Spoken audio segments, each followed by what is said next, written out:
Time. Oh, look, it's time for Bring It In, our little Zoom from quarantine show. And you've caught us in the middle of talking about All-Stars. The All-Star reserves have been announced. Good morning, David Thorpe. How are you? I'm fine. Let's talk All-Stars. And it's basically John Hollinger's recommended lineup in the West. Mike Conley would be a good substitution for Anthony Davis in this model. In the East, I get excited when John gets salty. And he wrote a story before the reserves were announced. He wanted the reserves in the East to include Jimmy Butler, Bam Adebayo, and Chris Middleton, none of whom made it. Instead, Nikola Vucevic, Julius Randle, and Zach LaVine. It's on the story of Jimmy Butler that John gets salty, and I'm just going to read this because it's so fun. While we're here, this is John Hollinger. There is one other game of logical twister we need to address. The near constant adage from coaches and ex-coaches that the All-Star game should be a reward for winning. I've yet to hear a concrete explanation of why it is more noble to select players based on the quality of their teammates, but this silliness has been the cause of virtually every horrific All-Star selection over the past 2 decades. Take a bow, Wally Szczerbiak and Dale Davis. Moreover, the de facto outcome of this approach has been to eliminate players from teams a few games under 500 unless their production is heroic, while making achieving a 500 record some kind of magical proof of concept elixir that a player warrants selection. As regards Mr. Butler in particular, I would also raise the additional point that Butler has done quite enough winning over the past several months, thank you. More importantly, this entire line of conversation is not actually what coaches are asked to do with All-Star ballots. It's just a line of conversation they invented out of a whole cloth, going rogue on their own bullshit to hijack a game that is very explicitly for the fans, and last I checked, very much not for the coaches. He also points out that people will say, oh, Jimmy Butler's missed 12 games. And then John replies, so did Kevin Durant. And similarly did Kyrie Irving, etc. He's like, so what's the exact line here with missing games? Anyway, go ahead, David. What do you think? I mean, I've said many times, I prefer real games, not exhibition games. So I think I understand John's point. Who votes? I don't even know how they do it. How do they vote? Is it players vote, coaches vote, fans vote, and they have some kind of algorithm? Yeah, now it keeps changing. Everybody gets to participate, fans, media, and coaches in a big, crazy hootenanny of voting. I think I have to explain it scientifically. To me, either make it a fans game or not. Like it should be a to me, if they want to do a fan. I don't think they should do anything this year. But in theory, I understand why you'd have the fans vote for the people they want to see. And then don't allow contracts to be assigned, have any value to making the All-Star team, because you're just showing for fans in a sense. I don't want to reward that. But I will agree with John, as I typically do, with Mike Conley. He's been one of the best players in the league, on the best team in the league. Now, they only lost one game. No, they went undefeated without him. And they lost with them against the Clippers, who were just getting Paul and Kawhi back. We spoke about that on Monday, but unequivocally he's been terrific, and I hope he does take AD's spot. But Devin Booker might get that spot, right? Mm-hmm. Mm-hmm. So maybe someone else get hurt between now and I don't know. I'd like to see Conley make it. I don't care about the game and haven't since Magic's last game. Yeah, I don't think. I mean, the problem with the fan vote is that I think twice in my life fans have voted in players who don't play. Like, I think I'm right that Grant Hill made it when he was not in the league or was out that first half of the year. And I think Yao Ming did the same thing. So that's stupid, right? Like, we know, and like I was a little shocked to see that among the top recipients of fan votes was Carmelo Anthony. What? So actually, I just ran across this this Substack called the F5 by this guy named Owen.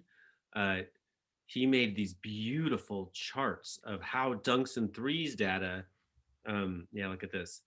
Judy, if you scroll down a little more, at some point I'll get very excited and make excited noises and say, stop. There we go. Okay. Oh, there we go. Stop. So we're looking at a chart which has a big curve of basically like, fan votes. There aren't a lot of ways to assess how fans rate players. All-Star fan votes is as good as any. So we're looking at a chart with a big curve, and everyone on the left in the purple is sort of fans voted for them much more than they produced, according to our favorite website, Dunks and Threes. And over on the right is people who didn't get very many votes but did very well in Dunks and Threes. So look, there's Carmelo Anthony way to the left, and there's Mike Conley way to the right. But I think this is kind of interesting because I don't give a crap what happens on All-Star Weekend in the game, but how people value players is something that we obsessively talk about for decades on end. And this little chart here is a little glimpse of like, I think that there are trends to like players tend to be rated very highly by fans if they've been famous for a long time or play in a big market, right?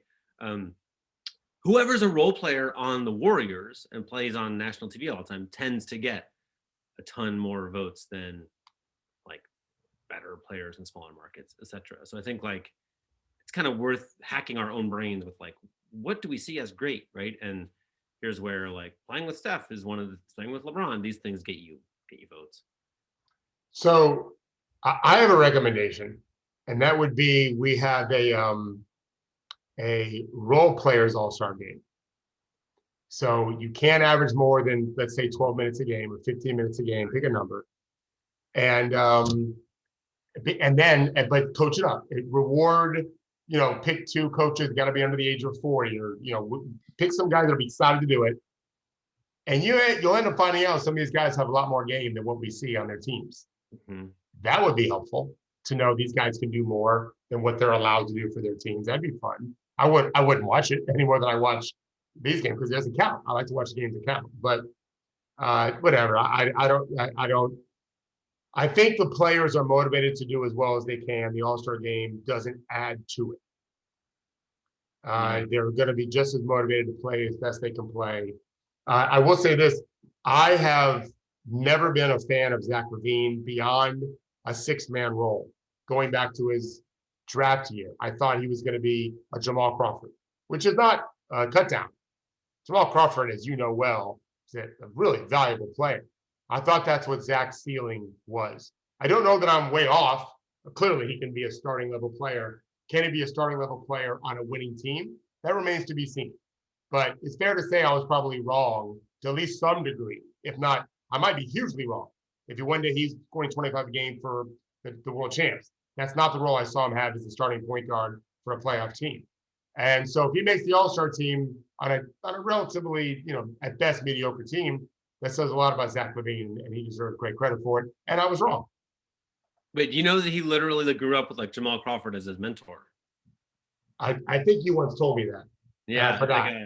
And they just made the credit to the Bulls. They I don't know if it was staged, but it was very sweet. They asked Zach to do some media Zoom call and hauled him into some little office in the practice facility and sat him down. They're like, "Oh, there's some people from Seattle," but they surprised him, and it was his parents, and they recorded all this, and you can see it, and it's cute. And then they brought in like Thaddeus Young, Jamal Crawford, his sister, like all of his friends and family, and it was just like, and he was like, "What is this? What media call is this? Like this is crazy!" Like, and it was. Not often do we in the NBA get things put on by the PR departments that are genuinely touching, but I was like, good job, guys. Like, I was like, I laughed and I cried, David. I laughed and I cried. But I actually don't think I remembered then because I don't think I knew Zach was from that area. Seattle guy. But yeah, the reason why I thought it was Jamal Crawford is it's really hard to be a primary point guard, a primary ball handler, and have the balance of score, but manage the game. It's hard. It's just really hard. And I didn't know if he would have the ability to do that, but I knew he could go score. Yeah. Jamal, go score, Jamal. It's like Lou Williams. It was Jamal Crawford and Lou Williams, right? Before then, long ago, it was Bobby Jackson. Right. It didn't matter if he was little. Nobody could guard the guy. Go score. But I think Zach has actually managed to do better than what Jamal could do. And I didn't think he could do it. I was wrong. Gerard and I were talking about this the other day, but like it's just taken as fact, and I think you could probably prove it. But like, if you're a crazy scorer but kind of a ball hog, Lou Williams, everyone you're talking about, you come off the bench and you help your team immensely, right? For sure. Jordan Clarkson, right? Right. Somehow that guy can't start. What is the deal with that? That guy can't. If that guy starts, everything goes to hell. Like, why is that the deal? Because first of all, I remember I'm a Laker fan growing up, and we did not like Vinnie Johnson, the microwave, right? Because we couldn't guard him. So, but the reason why he didn't start is because all the starters would want to leave. He wasn't fun to play with. He was, I mean, he was in a sense you couldn't, when he got cooking, boy, it was, I even had a root for him, even though I hated him because I was a Laker fan. When he wasn't playing us, I loved him. When he was beating the Celtics, I really loved him. And so it's not, I mean, Donovan Mitchell would not be signing an extension with the Utah Jazz if he had to play a bunch of minutes with Jordan Clarkson. Yeah. Right. But Joe Ingles and George Niang and Derek Favors coming off the bench for them, yeah, they have no choice. Right. They're stuck with it. Donovan has a choice. Yeah, I get you. You can afford to piss off those people, basically. Yeah. I mean, Clarkson one-on-one is incredible. I have worries about the postseason, like we talked about. Yeah.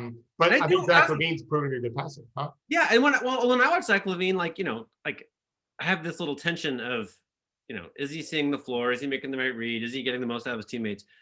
But part of me just wants him to just not worry about that. Part of him wants to just like, since you brainwashed me into watching him I'm like, just let him come off the bench and just fire all over the place. Yeah. Just use all your tools, fire all your guns, do it, Zach. Like, I'd be fine with that. So when I watched LaMelo Ball in Australia, I thought he had some Zach LaVine in him. Just a total offensive juggernaut who couldn't shoot because he couldn't shoot in Australia. He's shooting better now. Zach LaVine could always shoot. And I think Zach LaVine's a significantly better athlete than LaMelo is to this point. Zach's improved his defense. I haven't looked to see where he is in EPM recently. He's nowhere near where he needs to be to anchor a team to win a championship, but neither is Devin Booker. It's not like he's not a great defensive player.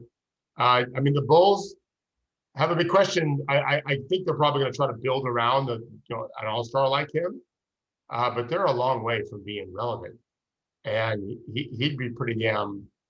He'd be damn good at a lot of places. I wonder how they'll handle that going forward, because they're still a ways away. Lowry Markkanen is not the player they hoped he would be. I have a good sense of, like, do you have to give up an all-star to get Zach LaVine? Like, you know what I mean? Like, how is he rated? For sure. Yeah. Yeah. Whether he makes the all-star team or not, he's a prolific offensive player. Yeah. Entering his prime, and it's fun to watch. Right. He doesn't do it the way we were talking about the old Pistons. Adrian Dantley wasn't putting butts in seats. He could score, but he wasn't. Zach LaVine is exciting to watch. There's a funny part. You'll appreciate this, David. In the little video I was talking about, Zach asked his parents, like, what was your favorite part of this journey, right? And his dad is like, I mean, this is the moment to say, like, oh, that day you spilled your drink in the car, whatever, like, a funny anecdote. But his dad's just like, just the grind every damn day, getting up, taking, like, it's just like, oh my God, this is how you become Zach LaVine, is like his dad. Even in the celebration moment, his dad's like, shoot your jumpers. Like, that's pretty hardcore. Yeah, I love hearing stories like this because, well, you're a dad. Sometimes I worry, man, was I too hard on my kids, whatever, but I never did any of that kind of stuff. No. So that makes me feel a little better. Those dads make us look good for sure. Right. I like to get those anecdotes and I like to send them to my kids. and they actually are growing up and realizing, I mean, I had my moments, but I wasn't driving the bus that way. I was driving homework and all that kind of stuff, but not the other stuff. All right. So I was involved in a little Twitter exchange where someone was talking about, if you were having an expansion team, would you rather have Brad Stevens or, like, a player of your choice? And people just murdered the question as, like, absurd. I mean, everybody loves Brad Stevens, but players are very hard to come by. So that started me thinking, like, okay, so if you were, let's say there's an expansion team starting next season and you get to magically pick any one basketball player on planet Earth, who do you pick? So that makes me ask more questions first, because the simple answer would be, who is the best young player in the league? Yeah. And I think we can all agree it's Luka. Okay. I don't think that's hard. That part is not hard to me, right? The guy that can most help you win games, that is, I think, barely able to drink legally in America, is Luka Doncic. Okay. So, but having him on your expansion team, isn't that just an invite to have him pull an Anthony Davis in a year and a half? Mm-hmm. So if that's the case, might you instead want to take a rookie or someone that's not even in the NBA yet, right? And build organically that way, which I think probably is the I don't think Luka Doncic wants to spend any time on an expansion team. Mm-hmm. Not that, again, he wouldn't be able to. Like, there's no possible way an expansion draft allows you to take an all-star, right? So that would never happen. So, and I have not studied, I know the rookies pretty well. I've not studied the college kids as well, although there was one I've studied that we've talked about, and I'll show you a video. We'll have Judy put that video on in a second. But what about you? Because if I could take Nick Nurse and give him a 10-year contract, I might take that over any potential player, considering any all-star you take is going to leave in a year anyway. Yeah, it's a little tricky. I mean, so some other names that came up were Joel Embiid, Nikola Jokic. 26 years old, both of them. Yep. But it's a little like you're looking for the player who's going to be the best with players who are right now 17 or 18, right? Right. That's tricky. So then I think a little bit about the early days of the process in Philadelphia, right? Yep. There was value in players who are high risk, high reward. Injured Nerlens Noel is in part valuable because he might be very good later, but he's definitely injured now. So your next year pick just got way better. So this is where Luka makes you a 30-win team, and bummer, because you kind of wanted to be a 7-win team, Yeah. So with that in mind, part of it's like maybe you want, like, I don't know, like James Weissman comes to mind because we've talked about him a lot, but he's like not gonna win you a ton of games right away, but has potential to be like a giant part of a championship team in 5 years. Yeah, in fact, I was just obviously I'm high on him for a long time now. I was just reading Steve Kerr's comments. He and Looney both came back for the Warriors last night, and Weissman scored easily. And he's starting to figure some things out. Sometimes it helps to go to the bench. In fact, I talked to a big-time college coach yesterday who was saying the same thing about one of his players, who's going to be an NBA player. He had missed the game. I think it was just a game or two. But just saw some things that you wouldn't always necessarily see when you're, playing. And so Weissman slipped a couple screens, got a couple dunks, and Curry said afterwards, like, he doesn't know what he's doing yet still. So just wait. But the kid that I love, Judy, you want to play that where it says Scotty Barnes and Playing with Joy clip? This was last Saturday against Tom Habistrov's Demon Deacons, the fighting Demon Deacons, who had almost pulled the upset. So down 2 with 5 seconds left, Barnes goes coast to coast. This guy's a 6'9", 1-2-3. Watch him run down the court afterwards. You got to just keep playing it, Judy. Yeah. So he plays with so much joy. And it doesn't matter if he's the one who scores. He's the first guy to hug you. When he's on the bench, he's cheering the whole time. By the way, you'll see my son's one of those guys jumping up and down. He's fired up.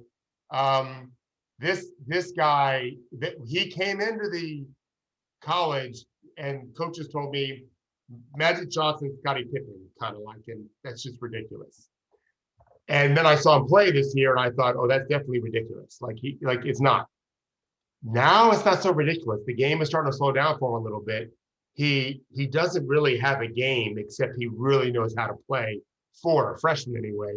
But at 6'9" and capable of guarding guards and having 7+ wingspan and being able to handle the ball like a point guard, he's a terrific passer. He's not Magic Johnson yet, but Magic played point guard in high school. Scotty played point guard for the first time in the ACC, and he can score around the basket. He's got a great touch like Magic. He can't really shoot. He shoots better than Magic did at this age. But Magic as a freshman wasn't a big scorer, but he's fun to play with.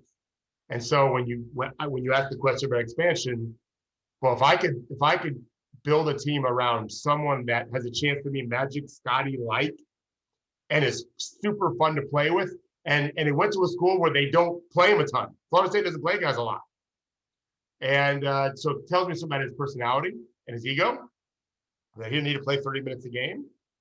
I can build around that pretty good. And he won't be looking to leave in 2 years because he'll be learning with the guys, as opposed to Luka, Embiid. I mean, if you sentence Jokic to go play with an expansion team, he would go play in the EuroLeague. Right. Like, it's not fair to those guys. It's watch the G League, and we'll probably talk about them later. I almost feel for the 26, 27, 28-year-olds that are on that bubble that feel easily NBA players. For whatever reason, they're not there yet. And they're forced to play with these kids. It's not fun. I get lots of funny texts from agents saying, what are we doing? Because these guys are so talented and so clueless still. And I feel for these veterans who, like, I don't know how they don't shake their head and say, Coach, I'm done today. Take me out. Because it's hard. So it'd be that way with the expansion team too.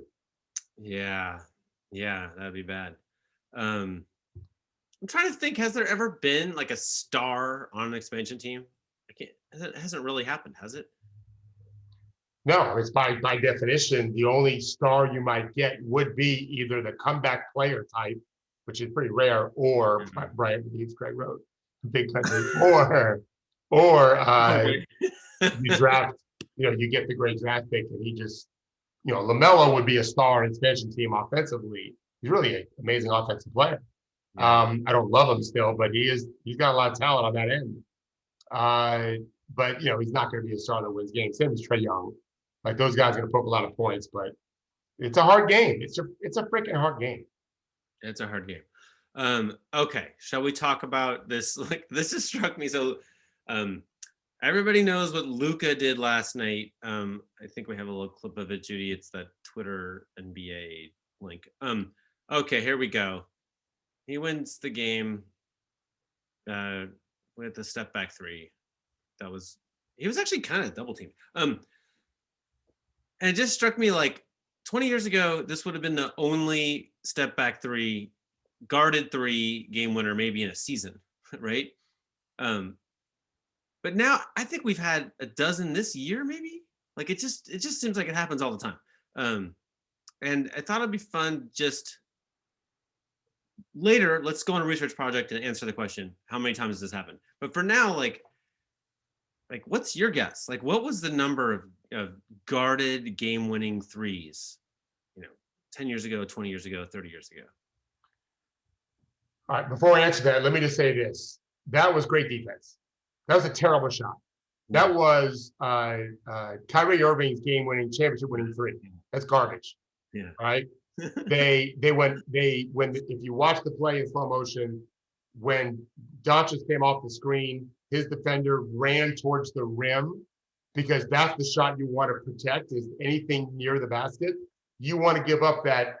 It wasn't double team, but Kemba came flying out of him. Yeah. Now Kemba's too small. It doesn't matter. Maybe he should have been on the court. That's a different argument. But you gave the shot you want to give up. He doesn't make that shot 2 times in 10. Yeah. I'll say this again. He doesn't make that shot 2 times in 10. Okay. So to your question, because it kind of connects, I would think that I would give or take, I would say there's 20 games a year decided. I don't know about 10 seconds or less. But game-winning shots like this, I think it happens at best 20 times a season. And there's some years where it might be 10 or 11, and some years it might be 22, 23. Now, like in modern times. Back in the day, it would be, Derek Fisher did one, famously, right? And I think part of it was so famous because it was the only one of its kind. I think it was very, very rare way back then. Very rare. Yeah, I feel like we're in this mode where there are not, like, Luka's not an unbelievable three-point shooter. No. But he's good enough that he's allowed to do it. And in moments when it's hard to find an open shot, it's one you can find, right? They didn't need 3 points, right? No, that's why you had to run to protect the rim. Right. It's a tie game, and you have to make sure you don't foul. Having the game spread out is a favor to the offense, right? So now that that's the case, now that this little thing is opened up, let's look it up. But I feel like it's going to be, so if we say last 10 seconds of regulation or overtime to tie or take the lead, I bet we're just shattering with a contested three. I bet we're just shattering the record. Whatever it is, I think we're tripling it, right? I think this season's just had I think Lillard's had 3. I don't think there's been more than 5 or 6 this year. Maybe I'm wrong. Lillard's had 3? I thought of 2. Well, check me. I mean, if anyone had 3, it's Damian Lillard. Yeah. But it's just, I don't know. Let's get to the more important point. Not that I'm not denigrating your very good point about 20 years ago, for sure. Is walking back his one. Yeah, no. Your point of how the game has changed is, of course, great. It's the equivalent of, I had said this to you this morning. I talked to the coach this morning. It's the house dealing a 16 to a player playing blackjack, and they hit 21 off 16, and you've got 20. In this case, you have 18 because it was a tie game. It wasn't like you were up 2 and give up a 3. If you have to script going into the possession, if you say, okay, here's our options. We can double team Doncic and for sure give up an open shot somewhere to someone on the court, or we can play people squared up and prevent a rim shot, a mid-range shot, which both have better chance of getting fouls called, or a dribble 3. 100% of the time, they're choosing the dribble 3 over any of those things. They got what they wanted, and he made the shot. He ain't making that shot a lot. No, but he's not making it by pure luck either, right? Like it's no, he's an amazing player, but yeah. I would love to see what his stats are. Yeah. He ain't 50%, 40%, even 30% on those shots in his career. But this that's the kind of move that is winning games, right? This lateral giant step and whatever. Like it's tall guy that you can't really contest. Yeah. So, they do. So it goes to another question too, which is, so we have to practice that shot. I don't work on it as much as some others do. I think it's a trick shot. And I think that part of the trick is it's a trick to just be allowed to do it. Yeah, most guys aren't even allowed to do it, right? Luka, like you said, he is. And so if I was coaching Luka, we'd be doing it every practice. Most guys don't even have the option of doing it.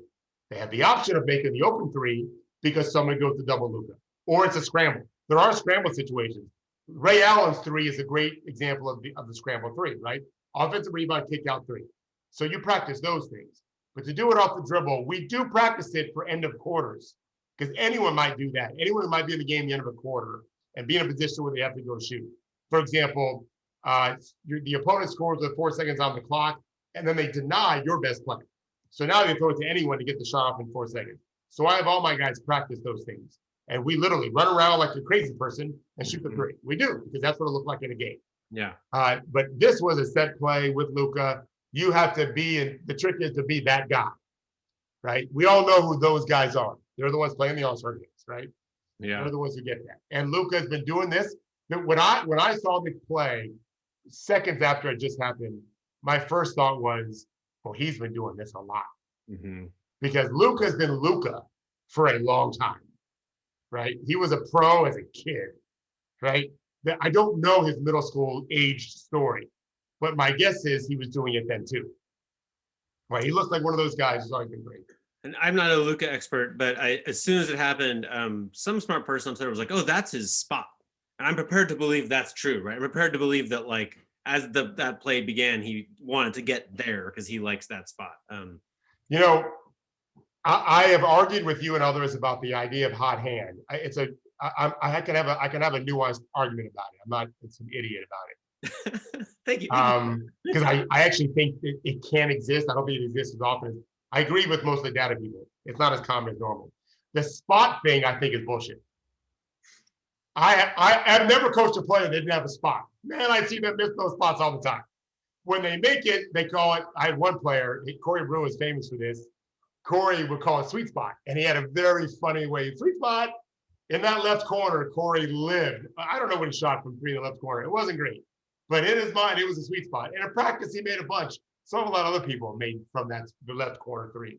I totally agree with you. I mean, look. To be totally honest, like, if you're 27 feet away from a round ring, right. You're not going to use the backboard. It's the same exact motion, no matter where you are, right? It's the same exact shot. However, I do think there's in terms of what he did before he shot, I think maybe he wanted to get there, even if he's deluding himself, right? I think that he has this is a shot that most people wouldn't be comfortable taking because it's too hard. And maybe it's a little more comfortable with him because at that exact spot, maybe he's done it 1,000 times, right? In practice. But so in his I head, don't disagree with anything you just said. I absolutely, I don't think he wanted to go there originally. I think it's where he ended up. I've had scouts say to me things after games like, boy, that guy really knows where he wants to go with the ball. I almost never agree with them. yeah, Because in most cases, especially young players, of which he doesn't count as young, he's just too experienced. They're going where they can get. No, they want to get to the rim to dunk, but they can't get there. right. So they have to settle very often and we'll get into settling too. So they have to settle for what they can get a shot off at.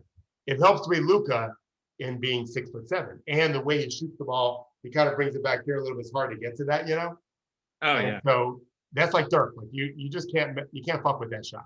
You can always get it off. Brad has a good point here. The refs will never blow their whistle in that moment. They what?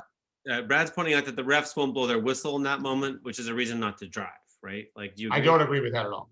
There you go. Yeah, I think they call fouls all the time. Yeah, I think they call fouls all the time. They're not going to call foul on that shot necessarily, but Luka definitely wanted to go to the basket. There wasn't. I think Luka wanted to also take the shot, and so you know this. If you drive into the teeth of a defense, you're supposed to pass it. So I don't think you really like LeBron would pass it.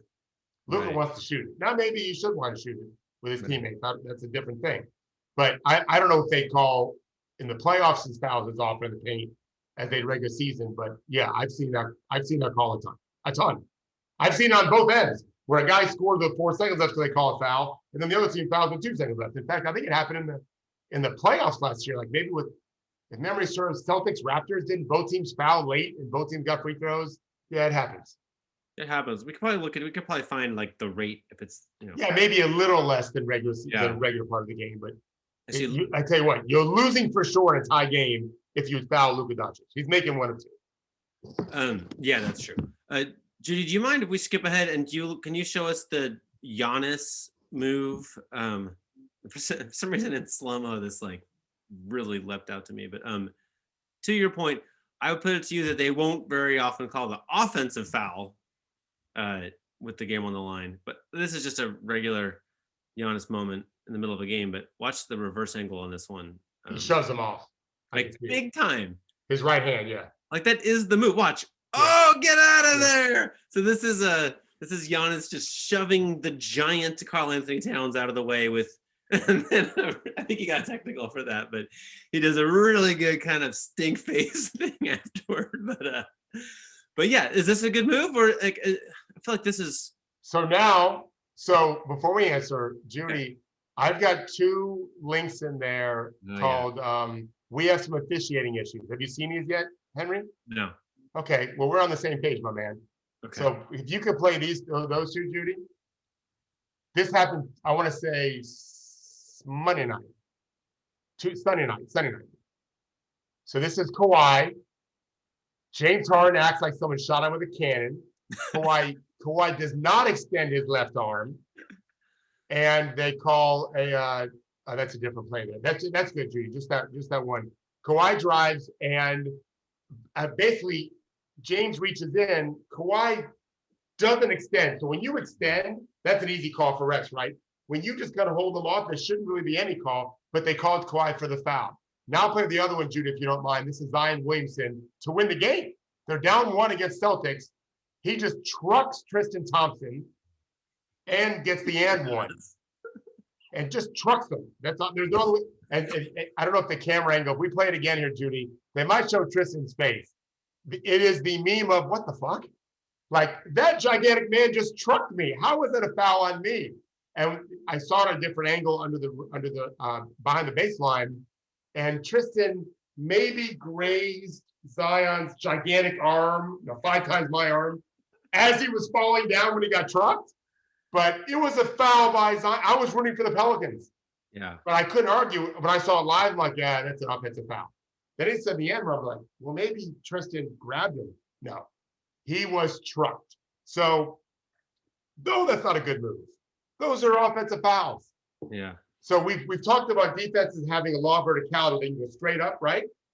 And you can jump and get your arm straight up and not have a call to foul on you. And but when the offense initiates it, it's supposed to be an offensive foul. And I hate the fact that they miss that call as often as they do. It rewards the offensive player who has been put in jail. We always say to players, don't go into jail.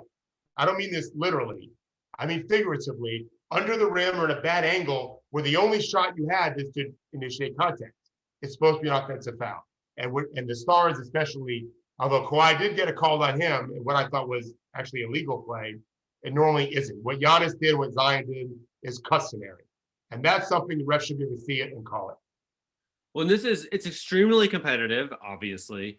And so what you permit, you almost require if someone's going to be the best, right? So I guess I mean like if you're going to have the most successful business in the world, you can't leave money on the table, right? You got to like figure out all that stuff, right? So Giannis to me now has rehearsed this move. He's throwing his body into Karl-Anthony Towns as a strategy because he's worked out that they're very unlikely to call it, right? And same with like, I mean, this goes way back. I remember getting super slow-mo of Dwayne Wade in the finals against the Mavericks. And like one thing you'll notice is that he is absolutely fearless and just like, get off me, right? Like just throwing defenders off him because he knows they're not going to call it. And to me, that's a little bit like, if it happened once in a while and they missed it, fine. But if it's so reliable that it becomes a good strategy of superstars to count on it, well, now maybe Luka should go to the hoop, right? Now maybe he should just know that like whatever dude is there, he's just going to throw him away like a piece of garbage. You know? So then it gets a little easier. I have the good fortune of I played my whole life until, I became a coach and stopped playing myself. And I remember coming home from college after playing 4 years of high school. And I grew up, my brother's 2 years younger. We played 2 years younger. We played all the time together. I came home from college, my first semester at Christmas time, and we went to go play pickup. And my brother said, like, you're so much better than you used to be. And it didn't make sense to him. I felt like I'd been practicing with the coach like I did for 4 years in high school. I was just playing pickup every day in school. That's all I did is study and drink beer and play basketball. But I gotten much stronger. It wasn't even just physically filling out more as much as kind of just coming out of my shell. It's a huge part of the game, Henry. It's why they have to call the game more aggressively in the NBA than they do in college. In college, the game is about a power differential because you've got big, strong guys like Zion who are 18, but in many cases, 22-year-old men playing against 18, 19-year-old teenagers. The 18 and 19-year-olds are going to be the draft picks from the ACC and the Big 10 and the Big 12. And the mid-majors have all the 22-year-olds, which is why you start seeing more mid-majors win than ever before in the NCAA tournament, because you're having grown men playing against much younger men. It's a huge difference. And the refs don't call squat compared to pro. The pro game, if you had that, well, it would be the 1990s. It'd be wrestling with a basketball. And they decided we don't like that, which I am glad they did make that decision. Pro wrestling with the basketball isn't so fun. Let's actually have the art of the game back. Let's make it jazz again. And so you've got these guys that know how to use their body. It's a huge advantage, but we can't let them just pulverize people. Yeah, it seems like a good, reasonable place to land is don't pulverize people. Okay, so we're in this weird moment of the NBA season where like a bunch of players have been cut because their contracts are going to be guaranteed, so there's roster spots open, and the G League's in the bubble, and you've been watching it, and so who should these NBA teams be signing from the G League? Okay, so I've not studied all the teams. I've watched almost half, I would say, really closely. The Spurs, no surprise, have some guys I really like. Two of them are roster players. Lucas Samanic is a big kid that's very good. Trey Jones is a stud that cannot shoot. I think he's below 20% from three, but he takes my breath away as an athlete, as a defender. This is the famous Jones family, the Duke boys. They can teach him how to shoot. He's going to be a really, really good player. And then an interesting wing named Cameron Reynolds, who's got a little Dorian Finney-Smith to his game. Finney-Smith plays for the Mavericks. Just a scoring wing that looks like he can guard. He's stronger than Dorian. The Sixers have a two-way. I don't know if he's a two-way or a roster player named Paul Reed. Delaware is one of the better teams in the bubble. They just lost their first game a couple of games ago. He's an interesting player. Daryl Morey's got to be excited about him. He's a 4-5, kind of a Chris Boucher type, length and size with his three-point shot like Chris. He's interesting. I've liked Moses Brown for a couple years. He plays for the Thunder. He plays the OKC Blue, which is the Thunder team. Just a big, gigantic, athletic dude that I think he's got a chance. He's young. And they have a really athletic wing named Antonius Cleveland, who's played he's older. Some of these older guys have a big advantage. He's older, but big-time athlete, can really guard, and it looks like he's learned to shoot the ball. That's what's kept him from making it. The Knicks have my favorite player. I have two favorite players. One is Jared Harper, who's a little guy from Auburn, has the best dunk of the Dude, you just held your hand about 4 feet off. Yeah, he's little. He's way smaller than me. He's super athletic, really hard to guard. One of the better passes in the league, but he's like an Ish Smith, who's having a great season, by the way, in like year 24 for Ish Smith, it seems, in the NBA. I don't know how this guy's not playing for the Knicks, but they do have some good guards. The Pacers have a player named Naz Mitchell-Long, who started off really good. He's not been as good lately. He's been a bubble guy in the NBA, as a few of these guys have been. But the best team is my guy, Ryan Panone's team. The Bayhawks are the best team. They have a huge advantage, not because they have Coach Panone. I would love to say that, but that's not their big advantage. Their big advantage is they're a combined Wizards-Pelicans team. So they've got Jordan Bell, who, if he didn't get hurt, might have been the MVP of this whole bubble. Jordan Bell, the Warriors' Jordan Bell, is playing defense on the perimeter. He's shooting perimeter shots. He's playing under control. Like, I don't know how he's not on a team. And he's not a kid. So they have him. They have the player I told you about that I've been spending a lot of time with, Jared Uthoff, who now might be the MVP, who plays the 3, 4, and 5 for them, defends everyone, shoots the 3. He's like second or third in the team in assists, and he never has the ball. So they have those two old guys. Then they have the Pelicans two-way players, a guy named Najee Marshall, very athletic player from Xavier, super athletic player that no idea what he's doing, but he is a tornado, mostly in a good way, sometimes in a bad way. Something's going to happen with Najee. He's very talented. And then they have Kevin Martin's player from Australia, my son Kevin, who owns the team in the NBL, gigantic Australian named Will Magnay, very athletic, although he's got some injuries. So they've got two-way guys on the team, and my favorite player in the bubble, not including Jared Harper, is Cassius Winston. You're gonna love him, the two-way player from the Wizards. He's Kyle Lowry-like. I never saw him play at Michigan State, but apparently he was an All-American Michigan State. Tough, shoots the 3. I mean, tough. Doesn't really know how to play yet. He's a rookie, but makes winning plays all the time. There's a reason why they're killing everyone. Oh, they have another really good player named Jalen Adams, who scores a ton for them. They're loaded. That's why they're the best team in the league. They have all this talent, and I think Coach Bernard does a great job too. So, and there's more talent. I just not studied them more than once, so I need to watch them around the horn again, which I will. I have a game almost every day I'm watching. This is say this. There's a whole lot of talent in that league that should be in the NBA and should stick. We'll see what happens. Okay. I'm excited about this Cassius Winston. We had a little. Oh, he's so fun to watch. Yeah. So fun to. He's got a lot of Kyle Lowry in him for sure. Yeah, I really like him. Yeah. I think it might be Gerard time. Gerard, are you available, sir? We need to we need to get to the bottom of the NBA's most emergent and confusing issue, which is NBA Top Shot. What is going on with that? Oh man, it's so Top Shot is basically the evolution of sports memorabilia, right? Cards and that sort of thing. So we all grew up and we, some of us, we used to get like baseball cards, football cards, basketball cards, whatever. Okay. And that market was actually really popular for a while. And then in somewhere around like the early 2000s, it kind of just tanked, right? Because there was so much of it out there, too much stock. And then there's some consolidation happened. And over the last 5-6 years or so, trading cards have become in vogue again, right? And they're starting to increase in value, and you're seeing certain things selling at a high rate. So now, NBA Top Shot is the digital version of that, right? So instead of owning an actual physical card, you own these moments and these plays. Let's say it's a LeBron James dunk or a Tyrese Halliburton sick pass or a, Damian Lillard, whatever, right? Like it's these moments that you own. Now, here's the thing. Most people like Devin are saying, I can watch highlights for free rather than paying for it. And that is true. Here is the idea that they're banking on, and it's being backed by a form of cryptocurrency called NFT, which is a non-fungible token.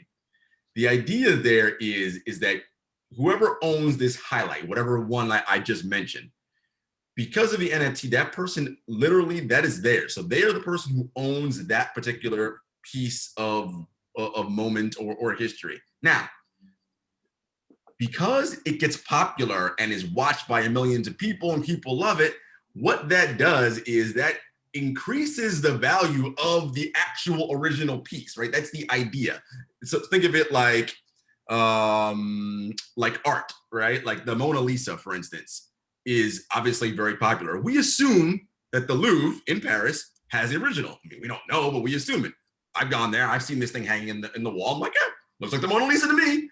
But out in the world, everyone knows that painting, right? And because of that and its popularity, the idea is the actual person who owns it, the real Mona Lisa, the Louvre, the value is extremely high, right? That is the idea. That's where they're hoping they're going with this whole Top Shot thing. Now, let's also be clear about this. Top Shot is licensed by the NBA and the NBPA, and the NBPA's Think 450 licensing arm.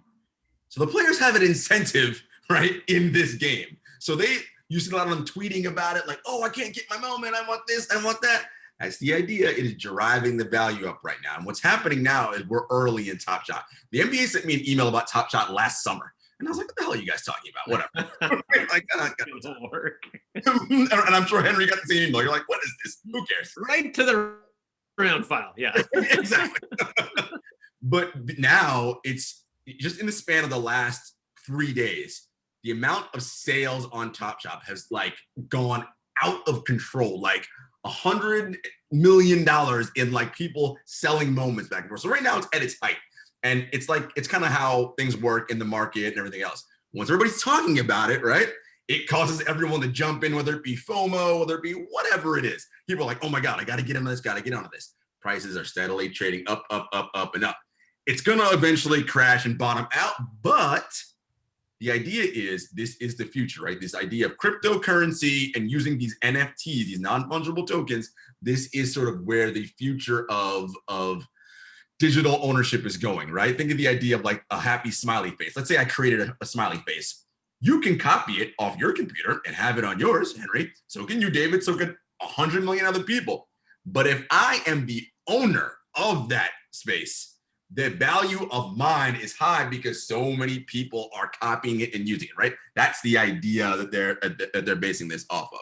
Now, they're doing all these special like releases. 100,000 people go into a waiting line to get 5,000 packs, which means 95,000 people are going to be unhappy, right? 100,000 in line, we only have 5,000. I'm doing some work, possibly on something for Top Shot, and I jumped in a line last night. I was working on another thing, and it was like 11:30 or 12:30 actually, our time, late as hell. Hey, I got my first pack of NBA Top Shot. I have not opened it yet, so I have congratulations, God. Or what the hell is in there, but I do have my own NBA Top Shot back, and I have a moment. My moment, I believe, is a moment I bought like in the marketplace. I think I got like Bruce Brown doing something. I don't remember what. Wait, can we abuse our media platform to just incredibly increase the value of your Bruce Brown moment? Like, let's just sell it. Let's make a whole conspiracy around it. I would love for you guys to do that. So that's the idea. So please, whatever moment I have, you guys just go on the internet and be like, oh, this is so great. Increase the value of it. And then I'll sell high. And, maybe we'll have a little party about it. Let's rig this market so that we can have a hell of a dinner party. Like, let's do it. What moment is it? I don't understand this at all for one reason. I don't understand why would someone pay you anything ever when they can just reproduce themselves on their computer. I understand. David, you're not helping the conspiracy even one tiny bit. I'm doing legal job for her. Why? I understand if you try to profit, it's just like if you were selling YouTube videos taken from someone else's YouTube, I understand why that's illegal. But if I could just keep it in my own computer, why would I ever give you value for anything? Well, that's the idea, right? Where the idea there is that at some point, because they also use NFTs for digital art and things of that nature, right? The idea is at some point, there's going to be a marketplace that is going to say, hey, I actually want to own this LeBron James thing because of whatever value that it has. Well, David Thorpe owns it, and David Thorpe says, well, you want this LeBron thing? Well, now you got to pay me $250K for it because that makes sense. So so the league is selling this. Is that right? Well, not directly. Not the league and the television. Yeah, not directly, but kind of, sort of they are. I mean, here's how I also look at it, right? The league is also figuring, and Henry, you can speak to this. People Duncan's age, your son, do not watch basketball, full games. Like they just don't. Because there's a million other things for them to do. They're hoping this is a way also to get their younger future fan base involved in the sport because they know they got us. We're going to watch 1 billion hours of basketball because we love it, but they don't care about us in that sense because they already got us. How am I going to get the next generation of people to want to tune into the NBA? Let's see if we could jump in on this whole, digital platform. Because think about it now. I use the example of 10 years ago, like I would yell at my parents, like, put your freaking credit card in the computer on the website so you can get this thing bought. And they were like, no, it sounds nuts, whatever. Think about 30 years from now, kids who exist then are going to be like, I can't believe you guys don't understand what NFTs are and what digital art is. Duh. But like we're at the early infant stages and we're, older. So to us, it's like, this is crazy. But 30 years from now, this will be like speaking English. Like, what do you mean? Of course you do this. This is how we work. Dude, we're going to be on your yacht called Bruce Brown. Well, so in all seriousness, I got a phone call from a fan of ours who listens to me on some of the other shows that I've done, like on VSIN, gambling. And he owns a trading card company. He's like, Coach, I listened to you talk about, I don't know who it was, a year ago, 2 years ago, whatever.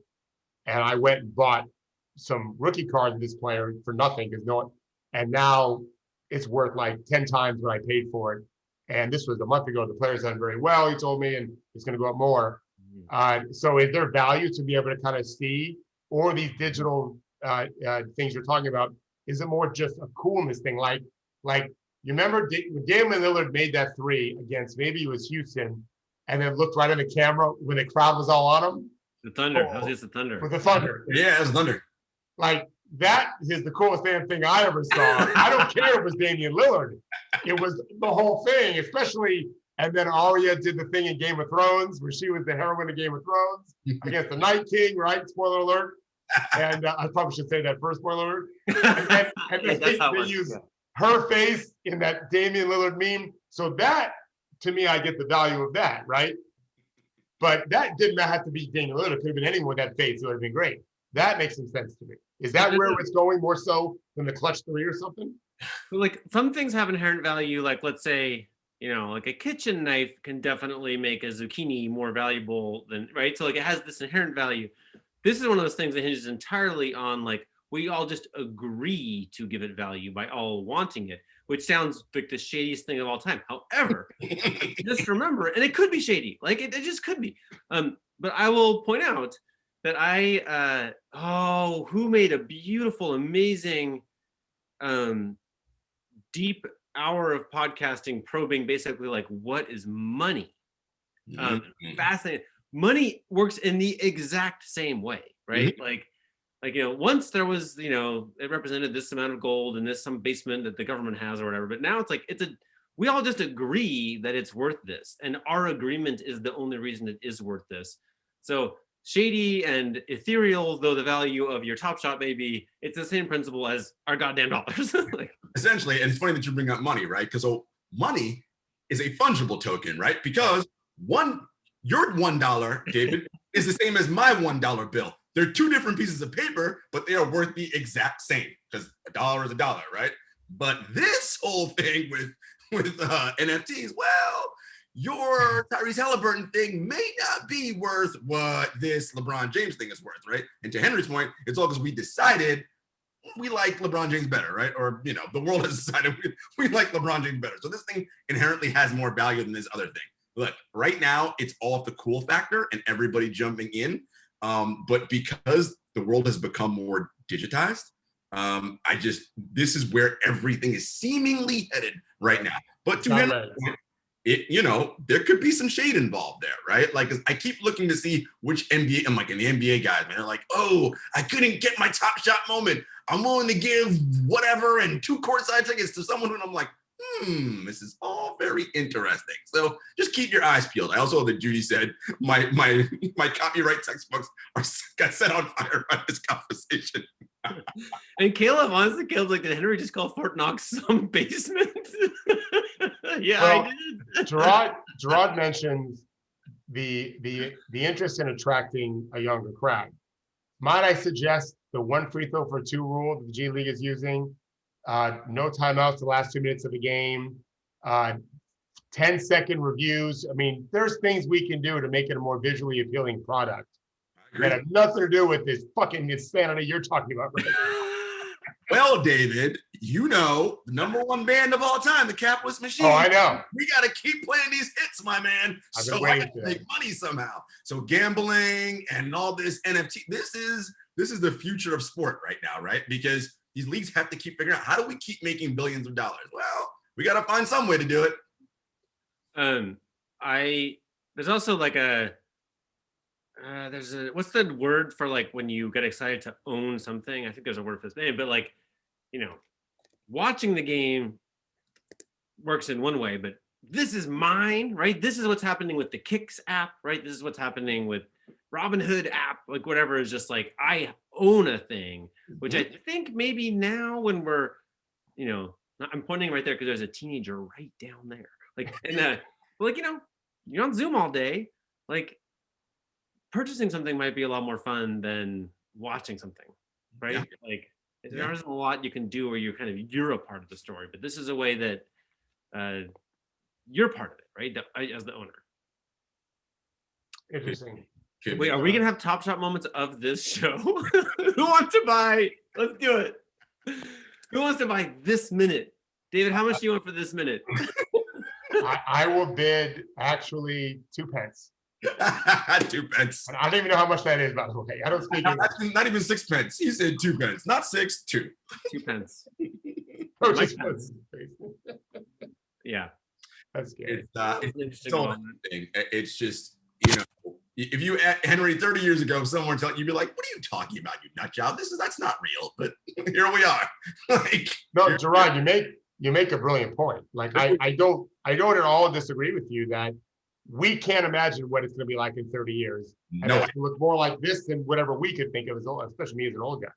No idea. Let's play what else. Like, so there was this, I have been many times to Tarrytown, New York, where they have the rookies come for a day of getting their first shots for the trading card companies. And there's like there's like Pellegrini and whatever the different companies. Panini. Mm-hmm.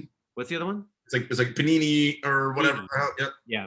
And I'm blanking on the other ones. They're very famous companies. I should know their names. But here I'm like, here are the most exciting athletes in the world, being as boring as you can imagine, like sitting against a brick wall. Like, it's just, I'm like, how is this a good moment? So in a way, I'm like, at least in this model of trading card, you get them doing what they do. That's good. That's an improvement. That's a step up. Somehow. Listen, we're all in a little bit of trouble if we have to do visual podcasting with guys that could be models. So let's just hope that what we say matters at least a little bit in our world. Okay, please. Nah, we're gonna go broke. It won't. It won't. All right, Dron, thank you so much for filling us in. It was confusing. You were clutch. Buy a bunch of moments. Help me hype up my Bruce Brown moment. However I hype it up, you just let me know. I'm in. I'm happy to consult for anyone that wants to spend a bunch of money to buy this kind of crap. Nice. Yeah, screaming deals on that. We're gonna be all over this. We're gonna kill this. All right. Thank you, Judy. Thank you, Gerard. Thank you. Be safe, everyone.